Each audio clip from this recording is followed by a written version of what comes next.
नमस्कार दोस्तों, स्वागत है आपका हमारे चैनल में एजुकेशन फॉर नॉलेज में। आज के वीडियो में झारखंड सम्मान ज्ञान यानी झारखंड की जनजातीय और कला, झारखंड की आर्ट एंड कल्चर को कंप्लीट करेंगे। और इसके अंतर्गत जो हमारा चैप्टर नंबर है, अध्याय नंबर 46 है। और इसके अंतर्गत हम लोग झारखंड के सदान को देख रहे हैं। झारखंड की जनजाति वाला टॉपिक कंप्लीट किए, झारखंड की कला और संस्कृति के अंतर्गत अब हम लोग झारखंड के सदान करेंगे। इसमें आपको टॉप जो से 13 प्रश्न मिलेगा। बहुत ही छोटा टॉपिक है, लेकिन यहाँ से क्वेश्चन पूछा जाता है क्योंकि झारखंड की कला और संस्कृति से संबंधित टॉपिक है, इसलिए आपको यहाँ पे 13 क्वेश्चन है। तो जो भी इंपॉर्टेंट वो आपका रिवीजन होना चाहिए, प्रैक्टिस यानी लर्न होना चाहिए बहुत अच्छे से। अगर इस टॉपिक से क्वेश्चन आता है तो वो मार्क्स और क्वेश्चन भी आपका ही होना चाहिए, राइट। तो इस प्रकार से 46 है, हम लगातार चैप्टरों को कंप्लीट कर रहे हैं। अब इसी प्रकार से जो है सदान आज हमारा कंप्लीट हो जाएगा। इसमें जितने भी प्रश्न दिया गया उसको कवर करेंगे। इसमें आपको प्रीवियस ईयर क्वेश्चन देखने को मिलेगा, आप स्क्रीन में देख पा रहे होंगे। जेपीएससी पीटी का है, जेपीएससी पीटी का है। यहाँ से जेपीएससी सदान से 2 क्वेश्चन पूछती है। एक क्वेश्चन जो रहता है वो आप जानते हैं कि 2 मार्क्स का रहता है। इस प्रकार से 4 मार्क्स से पूछा जाता है। ये बहुत इंपॉर्टेंट टॉपिक है। जेपीएससी खास करके झारखंड पब्लिक सर्विस कमीशन यानी किसी भी एग्जाम में इसका पीटी मेंस हो, सदान से क्वेश्चन पूछे जाते हैं। इसी प्रकार से एसएससी का अगर आप किसी भी एग्जाम की तैयारी कर रहे हैं, जैसे उत्पाद सिपाही और क्षेत्रीय कार्यकर्ता, तो ये सब एग्जामों के लिए भी इंपॉर्टेंट होगा। हालांकि एसआई में यहाँ से क्वेश्चन पूछे गए थे, तो आने वाले एग्जाम अगर होंगे एसआई का तो यहाँ से पूछे जाएंगे। तो ये टॉपिक आपको ऑल ओवर बहुत ही अच्छा होना चाहिए, रिवीजन होना चाहिए और पढ़ा हुआ होना चाहिए, ताकि आप एग्जाम समय इसको क्विकली रिकैप कर सके, समराइज कर सके। इससे आपका जो नंबर का अटेम्प्ट है क्वेश्चन राइट होने का वो और बढ़ेगा। तो ये इंपॉर्टेंट हो जाता है। तो झारखंड के सदान के बारे में आपको बताते हैं कि झारखंड की कुल जनसंख्या में सदानों की संख्या लगभग कितनी है, तो 60% है। ये अपने आप में बहुत बड़ी नंबर है, डाटा है। इस प्रकार से आपको याद रखना है, झारखंड में अवस्थित गैर जनजातीय मूल निवासी से है। यानी कि सदान किसको बोलेंगे? ये आदिवासी नहीं है सदान, ये गैर आदिवासी है, यानी कि गैर जनजातीय मूल निवासी है। ये मूल निवासी है बट गैर जनजातीय है। ये पॉइंट आपको याद रखना पड़ेगा कि ये झारखंड की ही मूल निवासी है, लेकिन गैर जनजातीय मूल निवासी है। इसका मुख्य पेशा ये लोग कृषि कार्य करते हैं और इसका किसान, करमाली, चीक बड़ाइक जनजाति द्वारा स्वयं को सदान माना जाता है। तो आप देखिए कौन कौन से जनजाति है। जैसे हम किसान जनजाति है, ये अपने आप को सदान कहती है। ये सभी इंपॉर्टेंट है। किसान हो गया, करमाली जनजाति हो गया, तो ये सब कुछ ऐसे जनजाति है जो इंपॉर्टेंट है और ये अपने आप को मानती है। आपसे क्या पूछ लेगा कि कौन कौन से जनजाति अपने आप को सदान मानती है, तो करमाली, किसान और चीक बड़ाई। इसके बाद सदानों का समाज जो होता है पितृ सत्तात्मक होता है या पितृवंशीय होता है। ये एक सामाजिक व्यवस्था है और समगोत्री विवाह वर्जित है। यहाँ समगोत्री नहीं कर सकते, इसका प्रतिबंध किया गया है। और अगर आदिवासी और सदान में अगर अंतर की बात करें तो आदिवासी जो होते हैं वो यह जनजातीय मूल निवासी, ये जनजातीय मूल निवासी है, और जबकि सदान गैर जनजातीय मूल निवासी है। ये डिफरेंस इस बुक में क्वेश्चन आंसर में दिया गया है, लेकिन एक बार हम आपको बता दे रहे हैं क्योंकि ये सारे बुक में यही चीज़ दिया जाता है। ये मैं जो बुक बता रहा हूँ, मैं हूँ झारखंड का एमसीक्यू है। ये पहला एडिशन, फर्स्ट संस्करण है, देव कुमार के द्वारा लिखा गया है। आप कितना भी झारखंड को पढ़े हैं, इस बुक को जरूर पढ़िए। अभी जितने भी एग्जामों में क्वेश्चन पूछा जा रहा है, इस बुक से आपको डायरेक्टली और इनडायरेक्टली मिल रहा है, जो दूसरे बुकों में क्वेश्चन नहीं है। क्योंकि आप लगातार एग्जाम को देंगे, झारखंड के जितने भी जेपीएससी के द्वारा हो रहा है जैसे, तो आपको एनालाइज होगा कि नहीं ये बुक जो है वन ऑफ द बेस्ट है। और जो एग्जामिनर है, जो क्वेश्चन बना रहा है, वो सब जानते हैं कि मार्केट का क्या डिमांड है, कौन सा हमें बुक से कौन सा क्वेश्चन ऑप्ट करना है, वो सब थोड़ा मोड़ा वो जानते हैं। फीडबैक वो भी एक ह्यूमन है, तो इस तरह से वो ह्यूमन के लाइक ही सोचते हैं, एकदम नॉर्मल। तो ये घुमंतु स्वभाव के होते हैं आदिवासी, वो घूम घूम के अपना जीवन यापन करते हैं। लेकिन सदान समुदाय होते हैं, एक जगह कॉलोनी बना के अन्य बस के रहते हैं। इस प्रकार से समाज व्यवस्था पाया जाता है। इसी प्रकार से आदिवासी अनुसूचित नहीं है, इसे अधिसूचित नहीं किया जाता 342 आर्टिकल के तहत भारत के राष्ट्रपति के द्वारा। लेकिन सदान को यानी कि जो सदान जनजाति हैं के रूप में अनुसूचित है। तो विभिन्न आदिवासी अनुसूचित नहीं है, जबकि सदान जो है अनुसूचित है। तो सदान आपको याद रखना है कि ये गैर जनजातीय मूल निवासी है, ये समुदाय होते हैं, जबकि आदिवासी नहीं होते। हालांकि ये पॉइंट आपको अगर अभी समझ में नहीं आया तो आपको यहाँ से अच्छे समझ में आएगा। चलिए हम आपको बताने की कोशिश करते हैं और देखिए कि यहाँ क्या क्या दिया गया है। सबसे पहले क्वेश्चन में दिया गया है और आपसे पूछा जा रहा है और बताया जा रहा है कि झारखंड में सदान किसे कहा जाता है। झारखंड में आप सदान किसे कहेंगे, यही तो क्वेश्चन पूछा गया कि सदान कौन है, झारखंड में सदान किसे कहेंगे। पहला ऑप्शन है जनजाति को कहेंगे, गैर जनजाति को कहेंगे, राज्य में बाहर से आकर बसने वाले सभी लोग और राज्य में बाहर से आकर बसने बसने वाले आदिवासी। तो इसका आंसर ये हो जाएगा गैर जनजाति मूल निवासी। आपको याद रखना है सदान कौन है, तो झारखंड के गैर जनजाति मूल निवासी है, ये वाला राइट हो जाएगा, आपको भूलना नहीं है। छोटे छोटे क्वेश्चन पूछे जाते हैं, जैसे में एक क्वेश्चन देखिए, ये एक PYQ है, इसे एनालिसिस कर सकते हैं क्वेश्चन से और आप अनुमान लगा सकते हैं अगर पूछे जाते हैं तो किस प्रकार के क्वेश्चन पूछे जाते हैं। जेपीएससी पीटी 2016 में पूछा गया एकदम नॉर्मल कैटेगरी का क्वेश्चन, तो ये क्वेश्चन प्रीवियस ईयर हो गया, तो ये बहुत इंपॉर्टेंट है, वेरी वेरी इंपॉर्टेंट आप बोल सकते हैं। झारखंड के सदान का मुख्य व्यवसाय, व्यवसाय का मतलब इसका लाइवलीहुड, आजीविका, या फिर आप समझिए कि इसका प्रोफेशन क्या है। तो झारखंड के मैक्सिमम जितने भी सदान हैं वो 60% है कुल जनजाति का। अब इसमें सारे लोग मैक्सिमम लोग क्या करते हैं, तो इसका जो बिजनेस है वो सब व्यवसाय है वो करते हैं खेती बाड़ी। तो इसको हमारा राइट आंसर 2 का हो जाएगा ए। इसे हम अगर यहाँ कृषि भी लिखा रहेगा तो भी हमारा राइट होगा, एग्रीकल्चर वगैरह। तो झारखंड के सदान मुख्य व्यवसाय में खेती करते हैं। फिर हमसे पूछा जा रहा है झारखंड के आदिवासियों द्वारा राज्य में बाहर से आकर बसने वाले लोगों को क्या कहते हैं। तो इस प्रकार से क्वेश्चन नंबर 3 का राइट आंसर बी हो जाएगा, दिक्कू कहते हैं। ये वाला आप नाम सुने होंगे, तो राइट आंसर हमारा बी हो जाएगा, दिक्कू।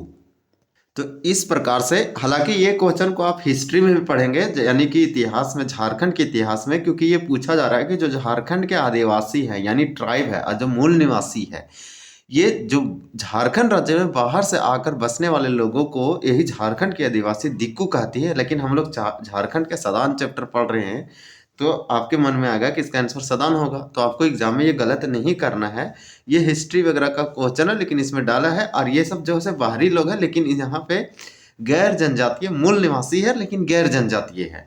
तो इस प्रकार से बताया गया कि झारखंड के आदिवासियों के द्वारा राज्य में, यानी झारखंड राज्य में बाहर से आकर बसने वाले लोगों को, जो बाहर से आए हैं दूसरे दूसरे राज्य से, दूसरे जगह से, और यहाँ पे आके बस गए, तो आदिवासी जो झारखंड के ही थे उसे दिक्कू कहा, बाहरी का, इसका मतलब जो बाहरी लोग हैं। जबकि झारखंड के सदान का मुख्य व्यवसाय कृषि, खेती, एग्रीकल्चर है। ये मैक्सिमम झारखंड की जनजाति अब यही करने लगी है, क्योंकि आधुनिक दिन है। तो झारखंड की वह कौन सी जनजाति है जो स्वयं को सदान मानती है, तो यहाँ पे किसान भी अपने आप को सदान मानती है, करमाली भी मानती है, चीख बड़ाई भी मानती है। तो इस प्रकार से आपको याद रखना है झारखंड की कुल जनजातियों का कितना परसेंट सदान है, तो 60% है, मोस्ट इंपॉर्टेंट हो जाएगा। तो झारखंड की वह कौन सी जनजाति पूछा गया, तो करमाली, किसान और चीख बड़ाई, ये एक ऐसी झारखंड की जनजाति है जो अपने आप को, ये स्वयं को एक सदान मानती। राइट आंसर हमारा डी हो जाएगा। तो 4 का हमारा आंसर डी हो गया। इसी प्रकार से झारखंड के क्षेत्र का एक अनोखा प्रसंग हाइब्रिड भाषा का उदय है, जिसका उपयोग उनके लिंगुआ फ्रैंका के रूप में किया जाता है। उस भाषा का नाम क्या है। सबसे पहले आपको लिंगुआ फ्रैंका समझना पड़ेगा कि ये क्या होता है। अगर इस वर्ड को समझे तो आप कभी नहीं भूलेंगे कि लिंगुआ फ्रैंका क्या होता है। तो समझिए, लिंगुआ फ्रैंका का मतलब होगा कि यहाँ पे लिंगुआ फ्रैंका का मतलब होता है एक संपर्क भाषा जिसको कहते हैं। यानी कि मान लीजिए कि एक बंगाली आदमी है और एक उड़िया है। अब ये बंगाली नहीं जानता, ये उड़िया नहीं जानता है, क्योंकि ये बंगाली जानता है और ये उड़िया जानता है। तो उड़िया वाला व्यक्ति उड़िया तो जानता है लेकिन बंगाली नहीं जानता है। बंगाली वाला व्यक्ति बंगाली जानता है, उड़िया नहीं। जब एक दूसरे को आपस में मिलेंगे तो कैसे बात करेंगे, तो कोई तो भाषा होगा जो दोनों जानते होंगे। तो मान लीजिए सदानी या हिंदी जानते हैं, हिंदी ये भी जानता है हिंदी, तो हिंदी को हम लिंगुआ फ्रैंका बोल सकते हैं। इसे ही संपर्क भाषा कहा जाता है। इस प्रकार से यहाँ पूछा गया आपसे कि झारखंड के क्षेत्र का एक अनोखा प्रसंग हाइब्रिड भाषा का उदय है। तो एक हाइब्रिड भाषा जो कई भाषाओं का हो सकता है, मिक्स हो और बहुत ही उच्च लेवल का है, जिसका उपयोग उनके लिंगुआ फ्रैंका के रूप में किया जाता है। तो देखिए, एक ऐसा झारखंड के क्षेत्र का एक अनोखा प्रसंग है, ये बोला कि हाइब्रिड भाषा का उदय हुआ है जो लिंगुआ फ्रैंका के रूप में किया जाता है। उस भाषा का हमसे नाम पूछा जा रहा है।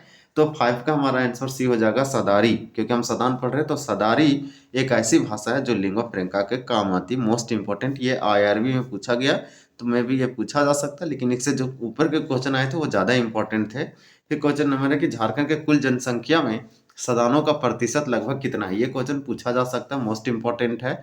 तो झारखंड की कुल जनसंख्या में, झारखंड की टोटल पॉपुलेशन में अगर हम सदानों का परसेंटेज की बात करें तो वो है 60%। ये वाला इंपॉर्टेंट हो जाएगा, ये वाला हम आपको पहले भी बताएं तो आपको ये इजी लग रहा होगा। 6 का डी हो जाएगा, 60% है झारखंड के कुल जनसंख्या में सदानों का प्रतिशत, ये वाला आप याद रखें। जातीय दृष्टिकोण से सदानों को कितने भागों में वर्गीकृत किया गया है। अगर हम कास्ट बेसिस पे यानी जातीय दृष्टिकोण से सदानों को कितने वर्गों में या भागों में क्लासिफाई किया गया है, तो 7 का राइट आंसर ए हो जाएगा 2। तो आपको याद रखना 2। अब देखेंगे कौन कौन सा है, इसको कौन कौन से भागों में डिवाइड किया गया है। सदान लोग, क्वेश्चन नंबर हमारा 8 है कि सदान लोग हैजा और चेचक जैसी बीमारियों से बचने के लिए निम्न में से किस देवी की पूजा करते हैं। तो सदान लोग हैजा और चेचक, ये बीमारी है। हैजा को बोलते हैं कोलेरा। भगवान बिरसा मुंडा का मृत्यु रांची के जेल में यही बीमारी से हुआ था, जैसे कोलेरा या हैजा बोलते हैं। ये मोस्ट इंपॉर्टेंट है, 9 जून आपको याद रखना है, 9 जून 1900 ईस्वी के आसपास। इस प्रकार से आपको ये भी याद रखना है कि हैजा जो है से दूषित पानी के पीने और दूषित खाना खाने से होता है। हालांकि ये बैक्टीरिया को बोलते हैं जीवाणु। तो ये जीवाणु से होता है यानी बैक्टीरिया से होता है, ये विषाणु और वायरस से होने वाला बीमारी नहीं है। इसका मतलब ये हुआ कि अगर आप कंटामिनेटेड वाटर को ड्रिंक करते हैं तो ये बीमारी हो सकती है, जो एक घातक है, एक बहुत ही घातक बीमारी आप बोल सकते हैं कि हानिकारक है। चेचक आप जानते हैं, इसे चिकन बॉक्स या चेचक एक ऐसी है जिसे भगवान का रूप भी माना जाता है। अलग अलग तरह के अलग अलग इसमें अंधविश्वास टाइप से बहुत आपको देखने को मिलेगा। तो चेचक जैसी बीमारियों में बचने के लिए निम्न से किस देवी की पूजा करते हैं। तो 8 का सिंपली राइट आंसर देखेंगे तो वन देवी को करते हैं। ये एकदम सिंपल क्वेश्चन था। तो चलिए नेक्स्ट क्वेश्चन देखते हैं।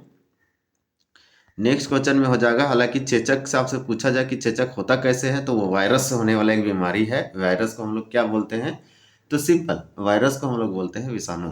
बीपी केसरी, तो बीपी केसरी के अनुसार निम्न में से कौन सदान नहीं है। ये जब पीएससी 2021 में पूछा गया पीटी में, तो ये क्वेश्चन आपको मानना पड़ेगा हार्ड लेवल का।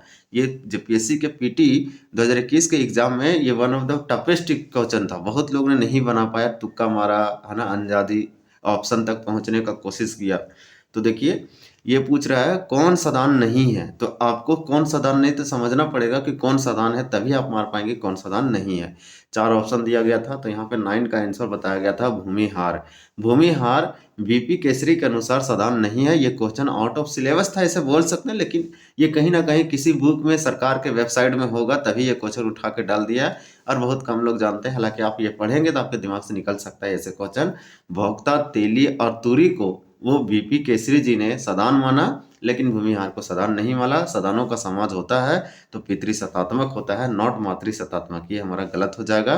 तो सदानों का समाज ये सामाजिक व्यवस्था है। 10 का हो जाएगा पितृवंशीय या पितृसत्तात्मक। इस प्रकार से आपको याद रखना है। आपको दिख गया होगा कि 3 क्वेश्चन अब तक पीवाईक्यू आ चुका है, हालांकि और भी क्वेश्चन थे। कौन सा कथन गलत है, यहाँ पे इनकरेक्ट स्टेटमेंट आपसे पूछा जा रहा है। तो 11 का राइट आंसर डी हो जाएगा। झारखंड में सदानों की संख्या लगभग 40% है, नहीं 60% है। इसी को आप 60% कर दीजिए 40 का, तो ये भी हमारा राइट हो जाएगा। लेकिन क्वेश्चन के अकॉर्डिंग हमारा गलत कथन यही था, क्योंकि यहाँ 40 लिखा है। अब ये देखिए, सदानों का शारीरिक संरचना में आर्य, द्रविड़ और ऑस्ट्रिक तीनों के लक्षण परिलक्षित होते हैं। तो ये शारीरिक संरचना में आपको आर्य जैसे लोग मिल सकते हैं, इसका बॉडी स्ट्रक्चर, बनावट, द्रविड़ और ऑस्ट्रिक। सदानों पर जैन और वैष्णव धर्म का प्रभाव देखने को मिलता है। तो जैन धर्म और वैष्णव धर्म का प्रभाव इफेक्ट पड़ा है सदानों पे। इस प्रकार से सदानों का रंग काला होता है, यही वाला पूछा जा रहा है, यही बताया जा रहा है। गोरा लोग तो आपको देखने को मिलेगा और सांवला, तीनों प्रकार के लोग मिलते हैं सदान झारखंड में। ये हमारा गलत था क्योंकि ये 40% था, बाकी सारे ऑप्शन सही थे। फिर क्वेश्चन पूछा गया 12, ये बताया जा रहा है 12 नंबर, सदानों से संबंधित कौन सा कथन गलत है। सदानों से संबंधित कौन सा कथन गलत है, सो पूछा गया है, यानी इनकरेक्ट या फॉल्स स्टेटमेंट यहाँ पे कौन सा है, ऑप्शन कौन सा है। तो 12 का राइट आंसर डी हो जाएगा। सदान लोग पीतल और कांसा के बर्तन को समृद्ध का घोतक नहीं मानते हैं। तो ये तो गलत है ना, क्योंकि नहीं मानते, नहीं लगा के, नॉट लगा के ये ऑप्शन को गलत किया गया। लेकिन सदान के लोग पीतल और कांसा के बर्तन को बहुत ही समृद्ध का घोतक मानते हैं, बहुत अच्छा पवित्र मानते हैं। यहाँ नहीं लिखने की वजह से ये ऑप्शन गलत हो गया। तो राइट आंसर ये होगा। सदान का मुख्य आभूषण कंगन, पोला और बुलाक इत्यादि है। सदान मुख्यतः धोती, कुर्ता, गमछा का प्रयोग करते हैं। सदान मुख्यतः धोती, कुर्ता और गमछा का प्रयोग करते हैं। हालांकि ये सब क्वेश्चन आपको पढ़ने में अच्छा नहीं लग रहा होगा, लेकिन आप पढ़िए, तभी आप चाह रहे हैं कि दूसरे से थोड़ा सा अलग बने, तो आपको पढ़ना पड़ेगा। जो लोग छोड़ देते हैं या फिर हार मान लेते हैं उससे। निम्न में से कौन सा कथन जो है मतलब स्टेटमेंट जो है हमारा ऑप्शन वो आदिवासी एवं सदान के मुख्य अंतर स्पष्ट नहीं करता। तो यहाँ पे डिफरेंस वाला दिया है। अब तक जितने भी क्वेश्चन पढ़े हमसे अगर पूछेंगे तो ये वाला इंपॉर्टेंट है, नॉलेज के बेसिस से ज़्यादा इंपॉर्टेंट है, एग्जाम में तो पूछा ही जा सकता है। आप आदिवासी और सदान में डिफरेंस कर पाएंगे तब आप इजिली क्वेश्चन तक पहुँच पाएंगे। तो ये हमारा लास्ट क्वेश्चन है और यहाँ पे आपको ऑप्शन भी दिख रहा होगा इस प्रकार से। देखिए 13 का राइट आंसर ये हो जाएगा कि आदिवासी मूल निवासी है लेकिन सदान गैर निवासी है। ये बोला स्पष्ट नहीं करता है, तो यही वाला हमारा स्पष्ट नहीं करता है। आदिवासी मूल निवासी है और सदान गैर निवासी नहीं, सदान गैर आदिवासी मूल निवासी है, इस प्रकार से आपको बोलना पड़ेगा शायद। आदिवासी जनजाति है लेकिन सदान गैर जनजाति है, ये वाला हमारा सही है। आदिवासी कबीलाई होते हैं लेकिन सदान समुदायी होते हैं। कबीलाई मतलब घुमंती, आदिवासी घूम के अपन जीवन यापन करने वाले लोग थे, तो आदिवासी कबीलाई है लेकिन सदान समुदायी होते हैं। आदिवासी घुमंतु प्रवृत्ति के होते हैं लेकिन सदान अस्थायी स्वभाव के होते हैं, क्योंकि समुदाय कॉलोनी बना के बसे हुए हैं, तो सदान जो है कम्युनिटी में रहते हैं, एक समाज इसका होता है, इस प्रकार से ये अस्थाई हो गया, परमानेंट हो गया। ये कबीलाई है, इधर उधर कबीला या फार्म बना के इस प्रकार से ये घुमंतु हो गया। तो सबसे बेस्ट आपको ये दोनों समझ में आ रहा होगा कि आदिवासी कबीलाई है, आदिवासी घुमंतु है, सदान समुदाय है, ये अस्थाई हो गया। ये जनजाति है आदिवासी लेकिन सदान गैर जनजाति है। इस प्रकार से ये वाला हमारा गलत था क्योंकि यहाँ पे इनकम्प्लीट वर्ड लिखा हुआ था। तो इस प्रकार से टॉप हमारा एमसीक्यू का झारखंड एमसीक्यू का कंप्लीट होता है। ये फर्स्ट एडिशन बुक है, आपको ये बुक देखना चाहिए। सारे छोटे छोटे वीडियो अगर आप देखेंगे तो एक दिन में 7, 8, 10 वीडियो देख सकते हैं एकदम ईजिली। तो इस प्रकार से इस टॉपिक को हम लोग बहुत अच्छा से कंप्लीट किए। चैप्टर नंबर 46 बहुत अच्छा से कंप्लीट हो गया। ये वीडियो जैसे आपको एग्जाम में बहुत हेल्प करेगा। वीडियो देखने के लिए बहुत बहुत धन्यवाद। जय हिंद।